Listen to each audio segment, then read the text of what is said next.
Well, we always like to take you around the bases in the 9 o'clock hour, hitting all the top stories of the day. And we kick it off with the World Baseball Classic. Dominican Republic, Venezuela, Puerto Rico, Japan, Korea, all advancing to the quarterfinals. Popped up on the infield. From do or die to flying high to Miami. Korea moves on to the World Baseball Classic. To first, steps on the bag, and that'll do it. So the Dominican Republic advances out of pool play. Still one game to go, but they will head to the quarterfinals. They'll worry about seeding when they face Venezuela, who also automatically advances with the DR win. But this night belongs to Venezuela. 3 strikeouts in the inning for Machado, and a 4-0 win. 3 balls and 2 strikes. Edwin Diaz, who suffered that gruesome World Baseball Classic injury 3 years ago, wanted to be back in this moment, and that's why Puerto Rico is headed back to the quarterfinals in 2026.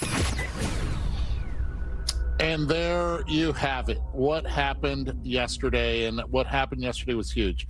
And it all started with Korea. Korea being able to win by 5 runs. That was the key scoring. Australia knew it. They had to at least win or lose by 4 or less, and the pressure was just a little too much. It came down to the top of the 9th inning, Korea taking that 5-run lead and Australia not being able to make it a 4-run deficit. And because of that and the way that it's scored up, Australia stays and is eliminated. Korea moves on for the first time in quite a few WBCs, and they were emotional about it. They are on their way now, most likely, to be flying to Miami soon to see who they face. They're going to be the 2 seed. They're going to end up facing the 1 seed. Either it could be Dominican Republic or Venezuela. Both of those guys also pass in Pool D. And then you have Team Puerto Rico. Pa que tú lo sepa. Acho, PR es otra cosa. And definitely pumped up about that. I agree with you on that. I completely agree. Oh, man, are you kidding me? I am so stoked right now. I am so stoked because all the distractions of Korea, Baez, Lindor, the big thing about Puerto Rico, and it gives me goosebumps, it's that it's not the name on your back, just like everybody says. It's the name on the front, but it's the entire island getting together and having that opportunity. And it came down to Martin Maldonado, the captain, because Francisco Lindor is not able to be on the team because of insurance reasonings. He ends up being the captain and known for his defense. And you can tell in pitch calling, he's a savant behind the plate. He's going to end up managing Team Mayagüez. He's going to be a great coach and possibly a manager also at the major league level. But the coolest thing is he hits that double, puts Puerto Rico up 3-0 with the bases loaded against Cuba, a very good team, a team that still is in it. They'll end up taking the day off today, Cuba. They'll play Canada tomorrow. Canada plays Puerto Rico today. Puerto Rico beats Canada. They end up being the 1 seed, and they end up already going as the 1 seed to Houston. They're already into the next round. But most importantly, for Team Canada is how do you manage tonight? And just like Team Italy tonight, how do you manage tonight for the next game that is Cuba against Canada tomorrow night, deciding who goes to Houston? I think it's really important, Steve, the way you set up your rotation, because Cuba's going to have their best pitchers available for Team Canada tomorrow. And the same thing can be said for Francisco Cervelli tonight. How do you manage this game against the U.S., knowing that you have to then play Team Mexico tomorrow night? I think it's DR Venezuela. DR Venezuela matchup matters because the winner plays Korea, the loser plays Japan in Miami. So interesting matchups there. All right, round first, go to second with a double. The Philadelphia Phillies lock up one of their own. Here's Jesus Luzardo's numbers for his career. 41 and 41, a 4.19 ERA. Swing and a miss. 5 strikeouts this afternoon for Jesus Luzardo.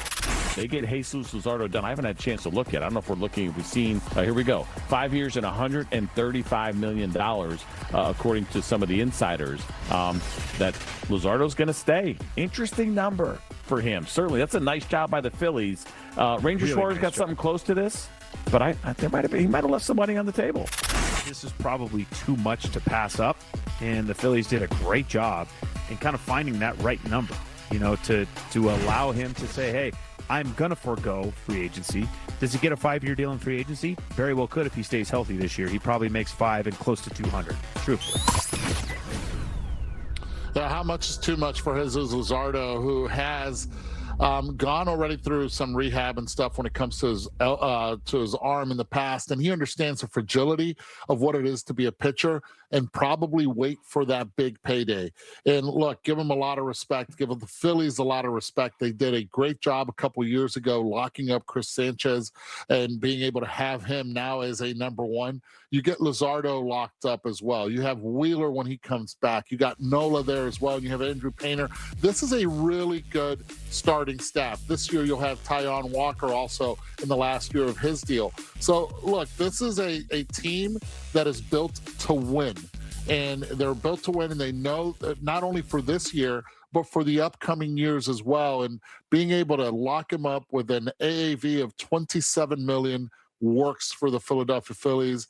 I don't blame him at all, because pitchers usually don't go all the way into that free agent year like we're seeing from Tarik Skubal. So, Steve, I love this move for Luzardo. I love this move even more for the Philadelphia Phillies.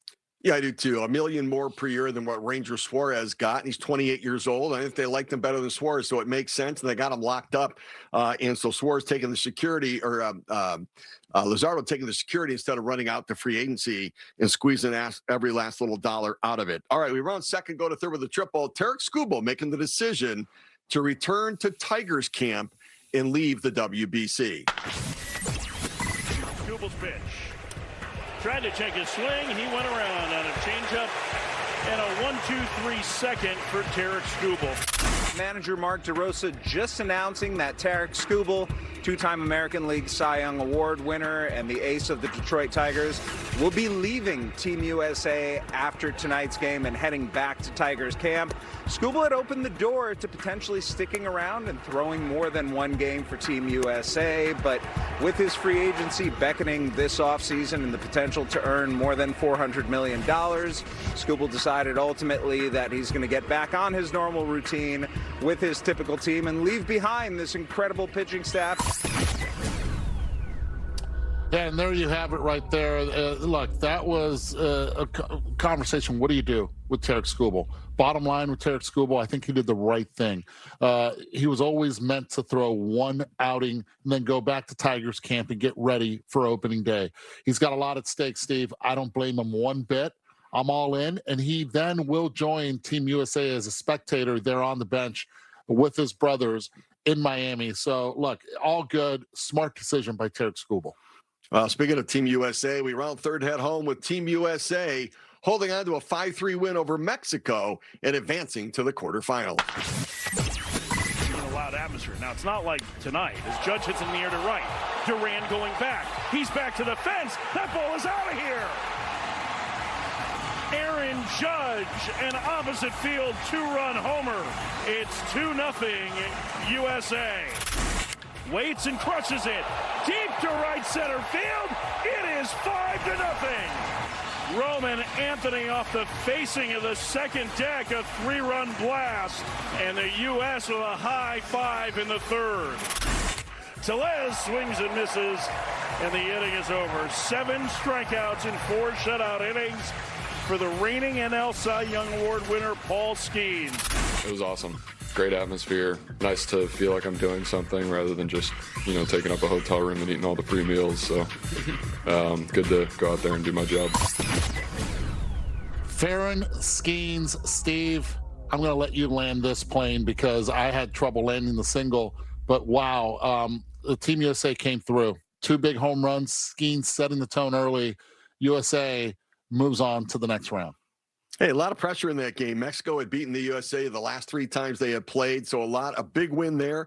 Now they take on Italy, the USA does, and trying to go undefeated in this one and be the number 1 seed heading out of this, going to take on in the quarterfinals. So we're going to come back, a little morning matchup. Our picks to click in the World Baseball Classic later today.